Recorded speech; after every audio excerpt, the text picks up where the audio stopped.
I am going to introduce our panel for session 3, and now we're going to policy. We've heard a lot about policy and the demands for policymakers throughout the whole day.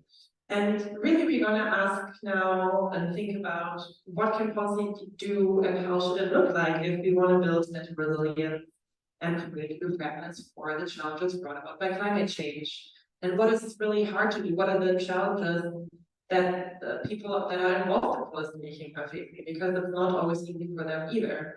What is hope for them, etc.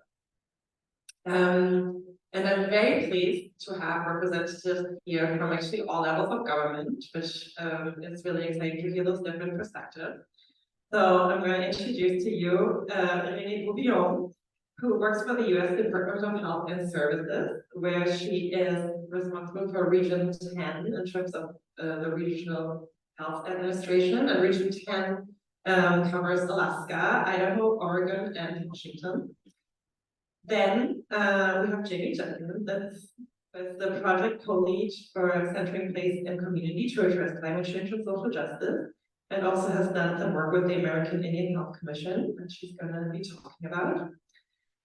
We have Elise Robinson, who has been already mentioned in the previous panel a few times. She is now working for the city of Seattle as the Climate and Environmental Justice Associate, but has worked for the Washington State Department of Health before. And we have Colin Maloney, who are the community health strategies, who is responsible for the community health strategies for homelessness at the Washington State Department of Health. So exactly, state level, city level, and federal level, and broader work with the American Indian Health Commission. With that being said, let me start with you, Renée, to maybe tell us a little bit about what the Department of Health and Human Services is working on in terms of climate change and the environment, and why you think those are relevant to Region 10. Great, thank you for the question, and thank you so much for having me here today. I really appreciate the opportunity to be a part of these important discussions on really important issues. Within the Department of Health and Human Services, the nexus of our work on climate change is the Office of Climate Change and Health Equity, which we call OCHE for short. And it was established in 2021 as the result of an executive order. And the OCHE team is really working within HHS and across the federal government to focus on and bring more attention to the intersections of climate change and health, as well as equity. A lot of the work that they're doing at the national level is coordination and collaboration of all the efforts across the federal government. They're also doing a lot of work that is related to developing resources and tools for external partners. As it relates to climate change and mental health specifically, we definitely acknowledge that mental health needs to be more of part of the conversations that we're having about climate change and impacts on health, especially recognizing that among youth nationwide and globally, that youth are citing climate change issues as really key components that add to their high levels of distress when it comes to mental health. And so looking across the Department of Health and Human Services and the strong work that we already have related to youth and mental health, the OCHE team recently convened federal stakeholders to talk about how we can add climate change or incorporate climate change into all of the work that's already happening around youth and mental health in the department and across the federal government. So I'm really hoping that we are going to start to see more of that action being taken at the national level in the near future. Here in Region 10, our work is very closely related to the work that's happening at the national level. We work to advance priorities and initiatives of the Assistant Secretary for Health, which include climate change and environmental justice. And we work very closely with our colleagues in the Office of Climate Change and Health Equity to make sure that we understand and know the directions that they're taking and how we might be able to advance them here in Region 10. And also, you know, the information that we gather here on the ground from state partners, community partners, and tribal partners are things that we can feed back to inform the directions and the policies that they are creating at the national level. I think Region 10 is kind of on the forefront of climate change in a lot of respects. We have a lot of unique climate change issues here, from permafrost melt in Alaska that is affecting Alaska Native villages in terms of having to relocate and what effect that has on their mental health, as well as a lot of what's been addressed here today as it pertains to the Pacific Northwest states, things like wildfire smoke and extreme heat events, especially in light of the fact that so many members of our communities don't have adequate access to cooling or air filtration in their homes. So I think we are working at the regional level to identify those issues and raise them for national attention. Thanks so much. And actually, my next question is still for you. And the question that in one form or the other, I'm going to actually ask of every one of you, and that is, who else are you working with in this really multidisciplinary work? Who is helping you to achieve those goals, and who is actually still missing from the room? Who do you wish would be there? So at the federal level, I think it's natural that we work with a lot of other federal agencies outside of HHS.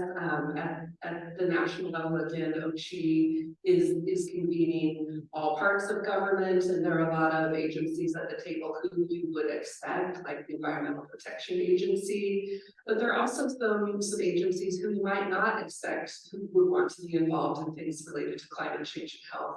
And those include the National Park Service and the Department of Education.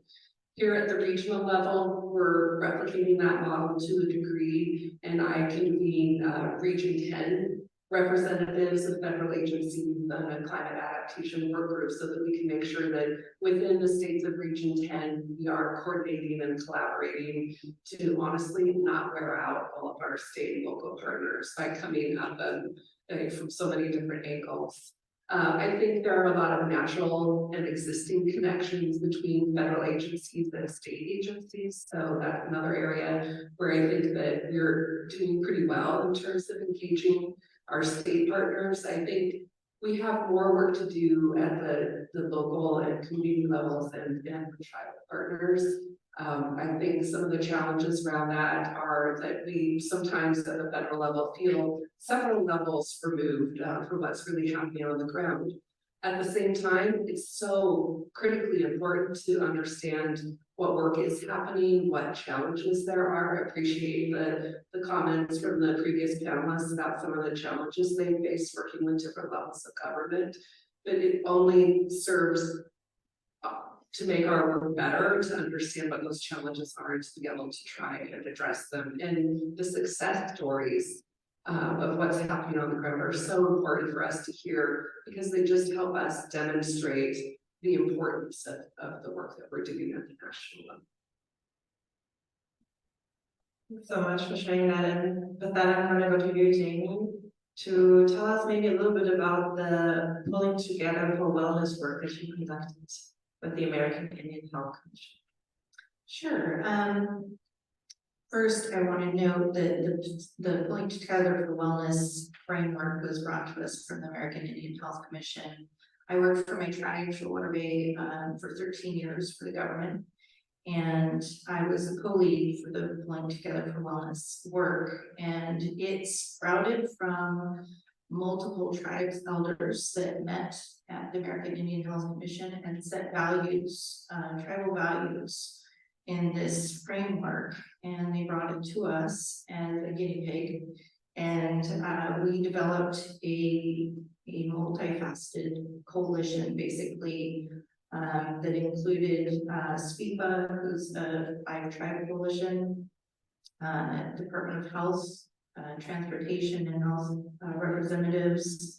We had youth involved, we had elders, community members, the county health department was being included for the first time in our work. And oftentimes after starting to work with the county, I heard the story that we didn't think your tribe wanted to work with us. So I think they were really happy that we invited them in. That's always been a challenge, just to note that, working with the local area, there was some kind of invisible wall, some kind of boundary that people didn't want to cross, and I was not afraid to cross it. So, and then we had 11 departments internally that we worked with that came as we needed them to be there. Council members and our enterprise board was also represented. And this coalition met once a month. I believe it started in 2013, and we started talking about 3 major goals. We set a goal, first of all, and that was to change the norm. The norm being that our kids were playing video games and not going outside and playing, you know, getting exercise, and just things like that. We wanted to change the norm and get healthy. We had 3 main focuses. That was the commercial tobacco and substance abuse reduction, physical activity, and healthy eating. And from those main focuses, we developed a series of resolutions and policies. The first one being the kids. We set them off with education on substance abuse and commercial tobacco use. And they came up with a resolution that we let them put through the process and bring to our council. And they learned that, I believe it was age 26 is when your brain stops, finally is done growing. So they wanted to maybe focus on 26 being the legal age for allowing them to smoke. And but ultimately they came to the conclusion that only elders should be allowed to abuse themselves in that way. But that wasn't going to fly in a resolution, so they reduced it to age 21, and the focus was on 21 because there had already been some resolutions passed in Hawaii to reduce to raise the age to 21. So we raised our age by resolution to 21 on the reservation. You cannot buy cigarettes. And our enterprises weren't happy, but we went forward with it. Let's see, the next one was food sovereignty. And that one, our tribe hadn't done a lot of work around food. And for many years, I believe the last time we had a community garden was in front of my great grandma Rachel's house, and that was in the 70s. And so food sovereignty was going to support trying to bring a community garden back. In 2007, we had a huge storm that cut us off from all the services that we've been relying on for 10 to 13 days, I believe it was. And we realized we were a food desert. So community garden was huge. And we set up some nutrition guidelines that was going to be focused on just events that our tribe did. And that was to focus in on reducing salt intake. We added our cultural values to a set of nutrition guidelines provided by the Department of Health and made them culturally appropriate. Another aspect was the active living, and we had a Department of Health rep from transportation bring the complete streets work to us. And in all of this talk with food sovereignty, nutrition, and active living, we were trying to figure out why don't we include food sovereignty in the transportation planning too. So we've been working on complete streets policy there that would include edible trails, food plants that are built into the environment around us. And that would help address some food insecurity possibly, and also we could support cultural plants that we rely on to continue our culture. So anyway, one of the main messages that we repeated over time was to tell our story. That is like the most important thing that people are going to be able to relate with, and our community, when we're doing community planning, they're going to be able to relate with these stories. And that's when I entered us in the Robert Wood Johnson Foundation Culture of Health Prize competition, and we won the prize in 2016 based on the work we've been doing with Pulling Together for Wellness. And that opened up a huge plethora of resources to us, and we were able to go to DC, meet with our legislators, and lobby without lobbying, if that's such a thing. But they taught us how to tell our story and not actually lobby, because oftentimes you have that wall of federal funding that you cannot lobby with. So there's that fine line you have to be careful of. And a lot of the funding that we go after is federal. So, and that led to our building codes. We're working on moving up the hill, trying to move out of the tsunami zone. My tribe's located on the coast of Washington, and one of the quickest eroding beaches around. I think the next one is in Maryland, I believe, or north of Maryland somewhere, but we call it Washaway Beach, and this is where a lot of our issues come from around mental health and climate.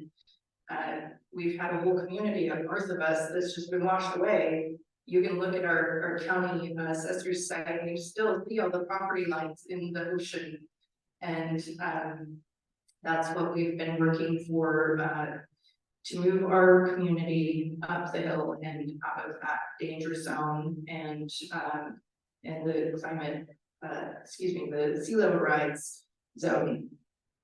So that's when the Earth Labs came about. We have an Earth Labs grant that we worked on and built a cohort around architecture. And these students came and studied our tribe and our climate and our culture. And the end result is going to be a set of building standards and an educational booklet on how each community can actually do this work and create building codes that will address, what kind of materials do you use in this climate? What direction do you want your buildings to face? If you have solar, what kind of green energy is the best for that location? So I'm really excited for that work to come out of the Earth sector.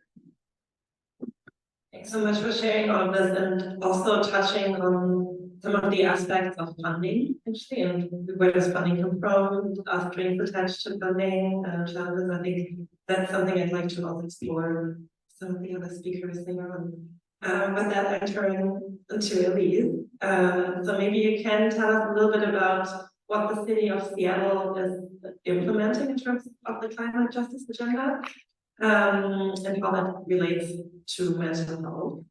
And if you want, I think this was, as far as I understood, the feel like it was more on the state level before, but that has been referenced so much in the previous session too. If you want to speak about that too, that would be great.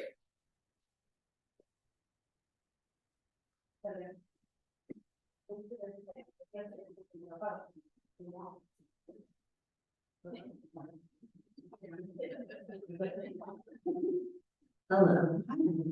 Hi, everyone. So great to be here today to listen and learn from so many great folks. So yeah, my name is Elise, and I recently started at the City of Seattle's Office of Sustainability and Environment. I've been there since April, but before that I was working in state government. So I'm going to start with state government work and then kind of transition to City of Seattle work. So in state government, one of my first roles there was managing the state's environmental justice task force. This task force went around the state to hear from communities around what does the state government need to do to be accountable to communities who are most overburdened by pollution. How does, like Laura mentioned in the last panel, like how do we transform our state government to actually serve the needs of people who are experiencing the worst air quality, water pollution, et cetera, et cetera. From hearing from communities across the state, the task force sort of compiled a whole bunch of recommendations around what state government can do. And out of those community generated recommendations, came this report that you can read, that the EJ Task Force wrote, and that report generated a lot of traction. And I had a great opportunity of working with Lara and other folks at Clinton Center and other community partners to write the HEAL Act, or the Healthy Environment for All Act. And then I had a great opportunity of helping to implement that at the State Department of Health. And it's been fascinating to see sort of that policy process of hearing what communities are saying that they need, that they want, and then putting that into policy and then trying to implement that policy and seeing just how much that law is a change management law. So for example, one of the things that the HEAL Act does is it mandates that state government, those 7 agencies at least, really think about how their budgets and their funding can resource communities that are most overburdened by environmental injustices. But what does that actually mean? Like, how do you actually do that? You have to talk to the budget folks. You have to talk to the Office of Financial Management. You have to like get into the nitty-gritty of how state budgeting works. I don't know how to do that. Like, I'm an EJ, environmental justice and climate justice specialist, but I don't work on EJ, so it really does take that cross collaboration to understand like the lingo that budget folks work with, so that we can get to the place where communities have said you need to get there. So I think that that's something that's been really, really fascinating to see. See that work in progress, and I think as Aurora alluded to, it's going to take many years to get there, unfortunately, but great work is happening. The way that I think of the HEAL Act is I think of state government as a big ocean liner that is going in this direction, and we actually needed to go in this direction, and we are slowly like churning it, and it is happening, but it is going to take us a while to get there. But I do want to just recognize that without hearing from communities, like we wouldn't even be going in that direction. So like we're taking the lead and following the lead of communities and trying to put that into action. Crossing over to my work at the city, and with the question about the climate justice agenda, I want to first take a step back and recognize the equity and environment agenda that came out in 2015, that really came from communities in the Seattle area, to say what it is. Well, actually, let me first say Seattle has a climate action. That climate action plan was published in 2013. The equity and environment agenda came 2 years after that in 2015, and really says, yes, yes, yes, we need to work on climate change. And we also have this opportunity to advance justice and equity as we are addressing the climate crisis too. And so I want to like really lift up the equity and environment agenda, because without that, I don't think the city would have the climate justice agenda. So just want to say like that is another example where communities came together and said, this is what the city needs to do. The climate justice agenda under Mayor Harold came out a couple years ago and really focuses on kind of 3 main pillars. Which are, the first one is building an equitable, clean energy economy. And that really focuses on, yes, we need to transition away from fossil fuel, and out of that comes opportunities for good jobs, right? And then workforce investments, and also Seattle's Green New Deal, which I can talk about later, but that's my main body of work. The second pillar of the climate justice agenda for Seattle is ensuring a just transition away from fossil fuels. So it's not just get rid of fossil fuels. Yes, we need to do that, hands down, period. And we can't keep up these same systems of oppression, where the same companies and corporations continue to profit, even as we make this transition. It's like, we've got to address the inequities, otherwise we're going to have the same problem. In some sense, yes, we might have cleaner energy, but we're going to have the same oppression. And the communities that are experiencing the worst climate impacts are going to continue to experience that if we don't start from a place of justice and equity. The third pillar is investing in healthy and resilient communities. So it's the basic understanding that climate change is already here. People are already dying. And so what does the city need to do? What is the city's responsibility to support community-led solutions for what they need to be, what they need to adapt and cope to a changing climate, and specifically working with communities who might have the fewest resources to adapt and cope.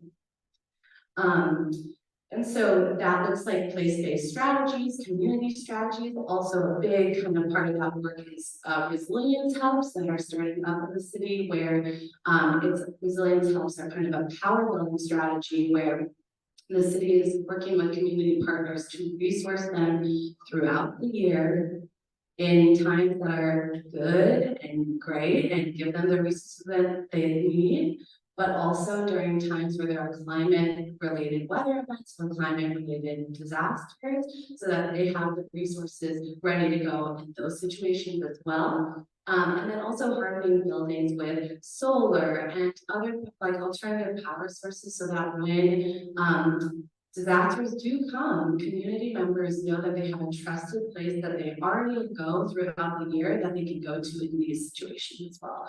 So that's a little bit, but I think the underlying thing that I really want to message is that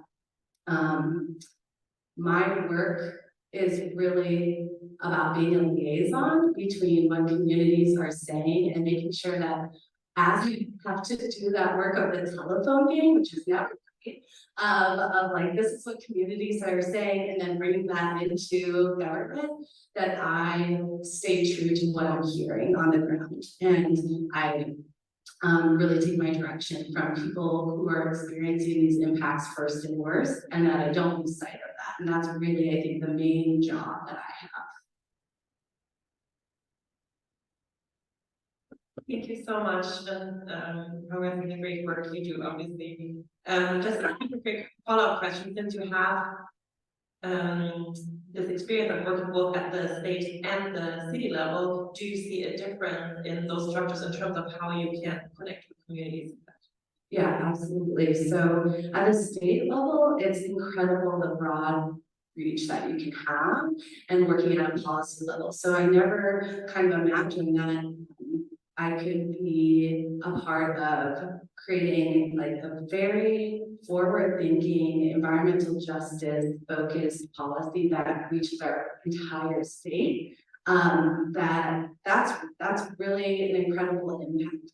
And at the same time, it's really hard at the state to work with every single community, especially when you might be the only person working on a particular topic, right? And so that's where the difficulties come in, is understanding that it is absolutely imperative that like we can't have a cookie cutter approach to climate justice and climate resilience, and that every single community is going to need a specific set of things based on what their community's needs are and what their community's aspirations are. And so that can be really challenging at the state level. At the local level, I get to be closer to community, and also at the local level, I live in Seattle. I am a part of this community. I'm connected to people, so that feels like easier and more tangible to connect with folks at the local level. What I will also say is that I think that we're really lucky in the state of Washington, where many of our elected officials are focusing on climate change. So working at the state level and working at the local level, there is funding and resources to do this work. And also, if I can say this in a tactful way, we can always use more support. And I think that one of the things that I really want to note is that at the state level, a lot of the work is about supporting locals. It's about supporting, so when I was at the State Department of Health, it was about supporting local health jurisdictions with what they need so that they can support their communities. At the local level, it's really about taking what the guidance is at the state and federal levels, but actually then like implementing it and seeing like, okay, this is a project that we're gonna do, and now we can see like tangibly with my eyes this thing happened. And so it's just different levels of reach, where like I think state is more policy focused in my experience. And at the local level, it's still very much local policy, but also projects that you can see with your eyes that are happening, and that's really cool. Thanks, and yeah, just to tell you from our perspective at the OECD, we are even further removed, but like we work at the international with countries, so I 100% understand this kind of trade-off between really broad policy impact and learning and seeing with your eyes what is happening on the road. That's why we appreciate this event so much as well, even for our work going forward. And yeah, thanks. Colin, over to you. So you are working at the Washington State Department of Health on issues of homelessness, mental health, and climate. So now we're bringing in kind of a new aspect that we haven't heard of today yet, but it's also really essential. Can you tell us a little bit more about that? Sure, and thank you for having us. It's been a really great experience. I had the great pleasure and privilege of working with Elise at DOH, and so got to see it up close. Wonderful work happening. I thought about something the other day. I used to be on the COVID testing team at the Department of Health, and we sent out literally tens of millions of tests throughout the state. I never saw a single person take a test. So like our team was responsible for that, and we didn't get to see that that impact directly. And sometimes it's hard because you want to see what's happening and just write emails today. But it also means you get to have that larger impact. Most of my work prior to coming to DOH was actually as a service provider, working with people experiencing homelessness, and so that you're very close and personal. Being with people during very difficult moments, people who've lived with disabilities for a long time, people with a lot of trauma, and it's a new space for the Department of Health to be stepping into. There are some parts of the state that do address homelessness, but the Department of Health really has not been involved in that conversation. And the program that I'm working in and developing was actually when we started in 2019. And like many things in 2019, took a back seat once the pandemic happened. And so it's been really interesting to do that. And our relationships, like we said, are typically with local health jurisdictions rather than community groups. We want to do some of that, but there's this kind of, I don't know when to say challenging, but interesting dynamic between state and local health departments, particularly in the state of Washington. We have kind of home rule, and so local health departments, local health officers have the primary responsibility for health and welfare in the state. And so the Department of Health oftentimes takes a advisory role or a facilitating role, something to provide best practices, to be able to see the entire state. In our program, we're very interested in finding out what homelessness looks like in different parts of the state, and it's not the same everywhere. In the Seattle area, lots of places on the I-5 corridor, you see large encampments, you see people camping very visibly. In Jefferson County, that's not what it looks like. You have people very spread out. They might be in an RV that's not functional or only semi-functional, but they have some of the same needs as people living in cities. One of the basic public health needs is being able to go to the bathroom. I mean, that is a huge need across the state. We have basically no public bathrooms in this entire country. And it's not seen as a public good that any level of government is responsible for providing. And so then you see lots of health impacts for people who are very vulnerable, who can't wash their hands, or they're camping very close to where they're using the bathroom, and they don't even have like a formal latrine. And so there's a lot of things that happen. Being able to take a shower, when you want to think about mental health. When I think about climate change and the extreme weather and its impacts on health, I can't help but think about people living outside. People who don't have the opportunity, I mean, even a box fan, the filter is not going to work in an encampment that's, off the highway. And then when I think about health issues impacting people experience homelessness, I mean, again, extreme heat, extreme cold, flooding, there's just so many things that happen that really impact people's health. There's a interesting statistic I like to pull out, and there's a couple of ones that like homelessness is not felt equally in communities across the state. Black folks in Washington are 5 times as likely to be homeless, while Native Americans are 10 times as likely to be homeless. And then people who have been homeless for a long time can expect to lose 20 to 30 years off their life. So, I mean, this is huge impacts. And I mean, I had a client, a tenant who died of organ failure in his 50s. This is something you wouldn't normally see until someone was in their 80s. And this was a Two-Spirit Native American person who had experienced a lifetime of violence and homelessness and substance dependence. And, our systems were not designed to support them. And understanding that you're in that situation is very hard. And I think the conversation around homelessness oftentimes starts and ends with drug use. And that's not a very useful place to start. One thing I also like to say in conversations about this is like people need a reason to be sober. People need to be able to have meaning in their lives. Our work provides meaning for a lot of us. And if you are, excluded from, mainstream society, then why not? I mean, what else do you have when you're living, you're experiencing the difficulties, the violence, the stares, the people, like the psychic burden that comes from when you're unshowered, when your clothes are dirty, you have to carry all your belongings with you.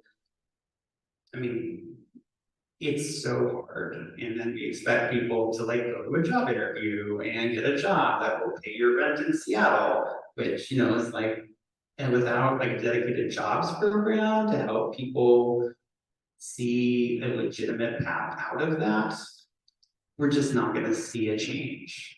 And the change we will see will be worse. And I want to touch just briefly on what Terrell said in the last panel, is that this stuff was set up intentionally. Like, this is not an accident. One thing that I think was really interesting is that in 1917, going way back, Supreme Court decided that explicitly racist zoning laws were unconstitutional. So what happened after that? Well, single family zoning was invented. So the kinds of housing that people of color could afford could no longer be built anywhere. And in Seattle, 81% of residential space is zoned single family, which essentially means we have no elasticity in terms of the market, in terms of being able to build, especially the kinds of units that like real people can afford. UW is having trouble attracting faculty because people can't afford to live here. It's not just, being experienced by like, low wage workers or like unskilled workers, which isn't really a thing. It's everyone who's being impacted this. And that's because of systemic racism. So it's fighting everybody because of this like intentionally racially exclusionary history that goes back hundreds of years. But unless we acknowledge that and really address that specifically, we are not going to make meaningful progress. So like, as you're doing your work, we really have to focus on this climate justice, racial justice work, and housing and homelessness work, because it's all part of the same problem. Thank you so much. I want to ask a question actually to all of you. And that is connecting back to one of the groups that we identified at the beginning of the session, that's academia. What would you all need from academia to do your work better? What would you wish for? What data or evidence gaps out there that you think would help you?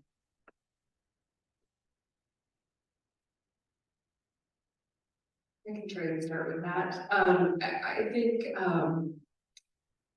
at HHS, we have a lot of great academic partnerships and HHS, I think it is working with academic partners to make sure that the data tools and resources that are being developed at the national level by the federal government are robust and can be used by lots of different partners who are doing this work at the different levels that we've been talking about here today. In terms of what is needed, I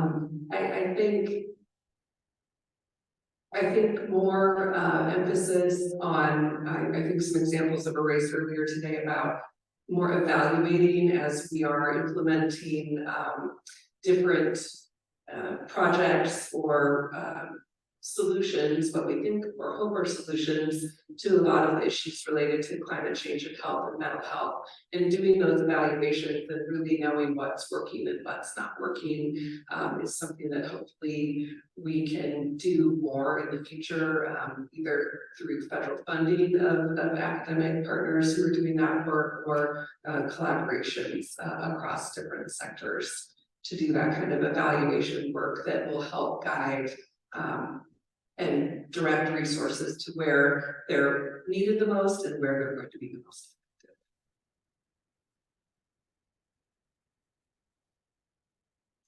effective. For me, I would say more of the innovative programs like the Earth Labs program. It's been amazing to work with them, and they've come out, they've heard our story, they've learned it, and they're helping us tell it. And they're helping us teach other communities how to do what we're doing. That's going to be life-saving, and it's going to help our mental health in the long run. And it will help in every community's mental health in the long run. In my emergency management work, I was once asked what the difference was between a city and a tribe. Why is our tribe able to move a whole community up the hill? And they said, we're all in it together. We're working together. You have individual property owners in a city that you have to battle for property ownership, and you can't just move a whole community up the hill unless they're all on board. And that's the case for a tribe. You can get all on board. And somebody asked earlier the question, what gives you hope? Working together. This conference gives me hope. So thank you.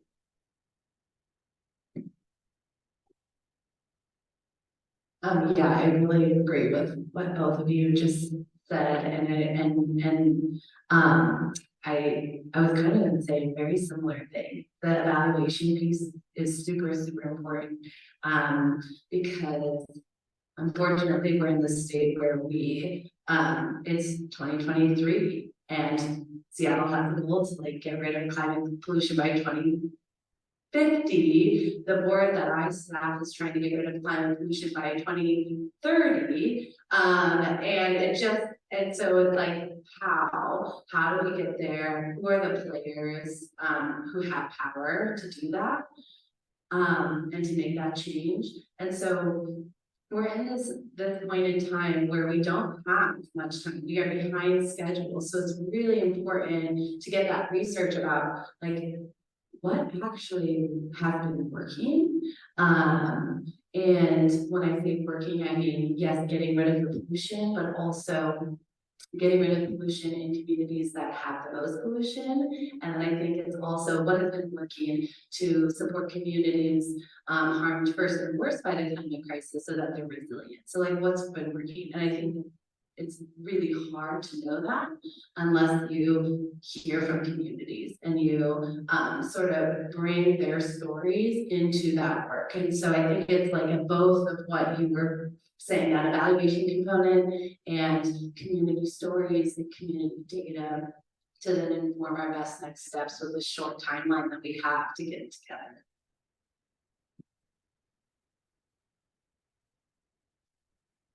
I think that might be one of the things from academia that might be useful is how to change people's hearts and minds about this. You know, like we know how to end homelessness. You know, we know how to potentially manage encampment safely, emergency management, and respond to a flood. Like this is information and knowledge that we have already, like the tools exist already in terms of nuts and bolts getting down to it. We can put portable toilets, we can put shower trailers, we can put laundry trailers. I mean, these are all things that already exist and have been done in many places. Think about management of like refugee camps. Like we know how to do this. Like people, I oftentimes say, are economically displaced people who experiencing homelessness, but that's the main reason people become homeless is they can't afford their rent. And so I think that, really digging into what was said earlier about emotion and stories about what helps people develop more empathy for people experiencing homelessness. Because right now, kind of the dominant message is that people are homeless by choice. They choose to do drugs instead of being productive members of society. And so therefore, the only answer to that is lock people up until they stop using drugs. And it's like, so that doesn't work. Like even if you did lock someone up for doing drugs, where are you releasing them to? Like, where are they going? There's nowhere for people to go, especially in an expensive place like Seattle.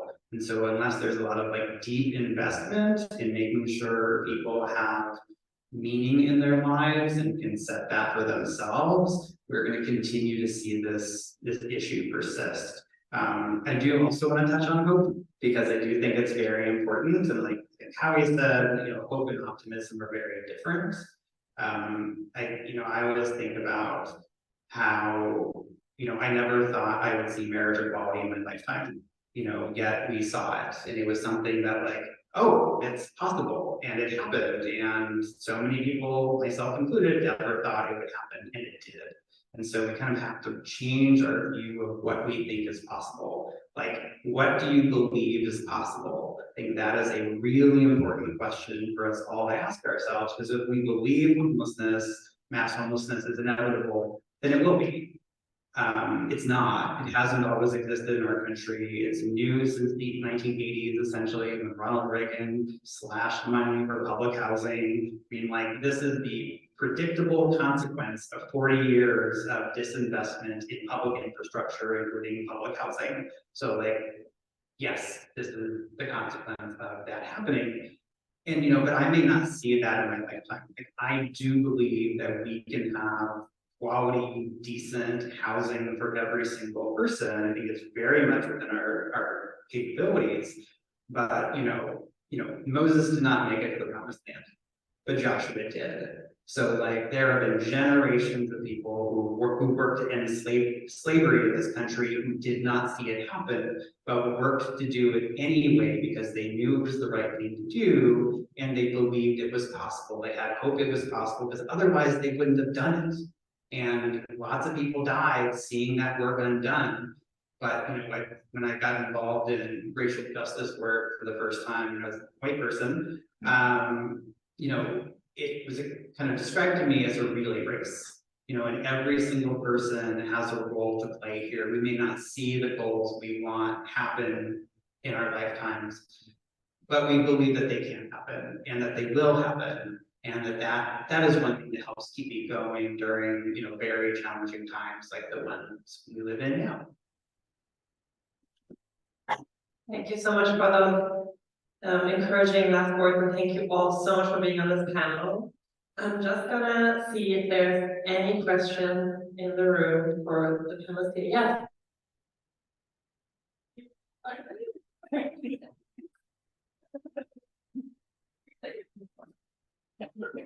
This is fairly specific. The Inflation Reduction Act is a major policy initiative at the federal level. And as I think most people know, it's more about climate than maybe inflation. Are you seeing the effects, the monies and so forth yet? And do you think that there are mechanisms to get those to the communities that need them most in your particular space? And then finally, how does that tie to the topic of mental health if you are seeing? Great question. I think the Inflation Reduction Act is a really important tool that we've seen be put in place by Congress as a way of getting funding to agencies across the federal government who are in turn giving that money out to communities and states who can use it to further their work around climate change. Unfortunately, HHS didn't see hardly any of that money. A lot of it has gone to agencies like FEMA and the Environmental Protection Agency, which are natural homes for that funding and for what it's meant to do. So within HHS, it's not making a tremendous difference.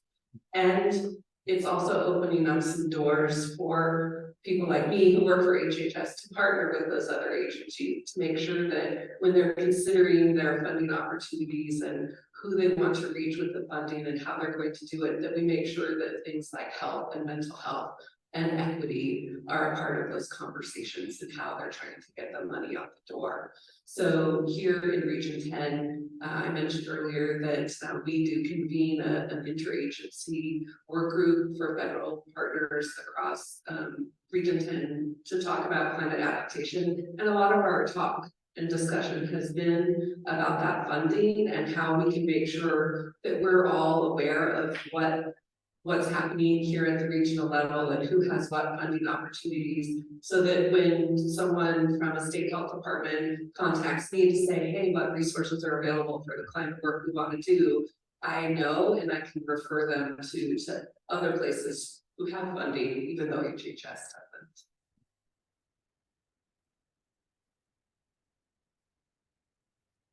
Any other responses to that question? Yeah, I can just say that working at the local level, but then also doing work in my free time as a volunteer with national coalition of Black folks working to do climate justice work for Black folks. It is a challenge to connect folks to that funding. And so that's really what I think part of my role is really doing that work across various levels of government to see, like, you know, what is happening with this funding, and then connecting folks on the ground to opportunities to find that funding. Like, that's a major part of my role. And I feel like if I am doing my job well, I am like connecting community groups and who are like to that specific funding, like then I'm doing my job, I feel. So I think that's a challenge. And it's also we're in a place where it is a bunch of new funding that we are all trying to navigate, and it is a really, in some ways, a great problem to be like, okay, how do we have funding for this? Like, how do we distribute it equitably? And I think that hopefully there's a lot of learnings that are coming out of this process so that we can continue to improve on that process in the future. But yeah, we're in the thick of it right now. I could also answer that too. After 5 years of applying for grant after grant, training the work community up the hill, this last year or so, we've had multiple federal and state representatives out to our tribe, and I got to host tours left and right. Environmental Justice Council has been out there just recently, and we saw the movement, and then suddenly there we had the RAISE grant, which was the $25 million grant to start moving up the hill to build our road. And so yes, I believe it has had a huge impact. I had a quick question. This is Terrell in the back. Hello, everyone. Thank you so much for all of your perspectives on these issues. I really like what Jamie said about the difference between a tribe and a city, and then moving up a physical hill because they were all on the same page.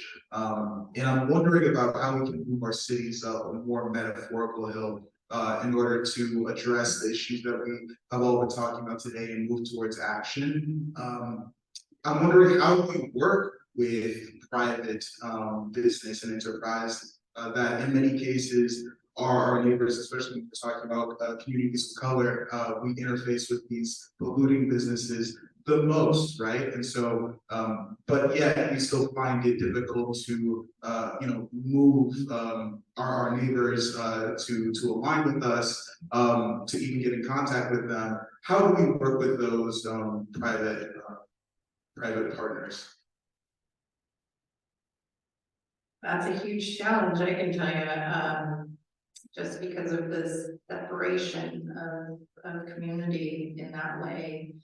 I would recommend, though, looking at things like the framework that Pulling Together for Wellness has brought to us, bring elders together that are setting up values for the community and get everyone on board, get your youth involved, workshops with your youth to talk about what's next, because they're inheriting all of this. So, they're gonna have a huge impact on whatever happens. So Pulling Together for Wellness is important. I've done Canoe Journey 3 different years, and if you're not pulling, you're in trouble. Yeah, I wanted to add something to that too, and one of the things that came up to mind for me when we were talking about budgeting, for example, is the way, for example, we allocate CDC money at the state to organizations. You have to have so much overhead to like manage that money, and it's almost all done on a reimbursement basis only. So, a community group or an organization has to have the money, the capital to lay out to do the program, and they, give us the receipts, and we might pay them back 6 months later. And so the funding mechanism itself has to be addressed. Block amounts of money can be proactively given to the organization to use. I mean, there can still be accountability for what happens, but then they can hire an admin person to track all the spending. And it's about having more trust in community in the government level. And that's a risk. People complain about wasteful government all the time, mostly because they just don't believe in government, they don't want it to work. But the funding mechanism itself keeps people, especially small community organizations, out of being able to work with, especially the state level, especially the federal level. Cities and counties might have a little bit more flexibility, but it just has to be turned upside down, because the way money is allocated right now just doesn't work. Yeah, and I just want to add that I think what else, like another thing that contributes to the challenge here is this false dichotomy of environment versus the economy. And it's false, and also that feels very real for certain people. Like, there are so many folks who I like to think of, I think of Louisiana and Cancer Alley, for example, where so many folks in that community are getting cancer from the pollution that exists there, that is largely from the fossil fuel industry, from gas and plastics, etc. And it is also such a rural area that those are the main employers. And so those are the corporations that are employing the folks on the ground who are then getting sick. And it is this vicious cycle. And so I think about your question, and I think about a just transition includes economic resiliency and opportunities for communities and individuals and families that haven't seen that in industries that are actually good for the health of people and planet and our ecosystem. And so being able to just parse out that we don't have to be pitted against each other in that way, that there's actually a both and that there's actually like a brighter future when we can collaborate on things that are like good for everybody. And so I think that gets really tricky. And when I think about climate change and mental health and communities on the front lines and like climate denial, I'm actually not super worried about folks who deny climate change because they're in the vast minority.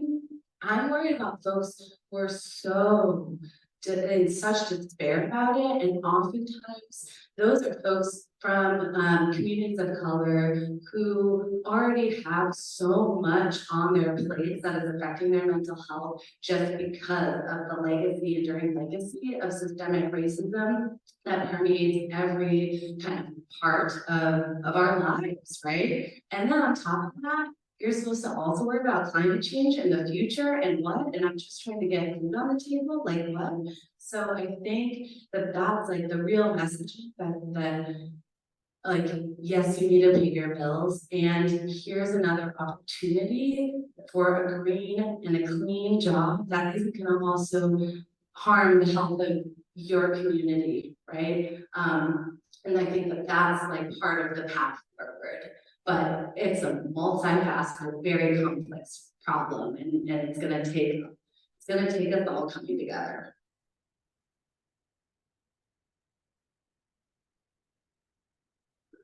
There's no more questions. I think we are at exactly the 15 minutes over the panel would be over. Thank you so much.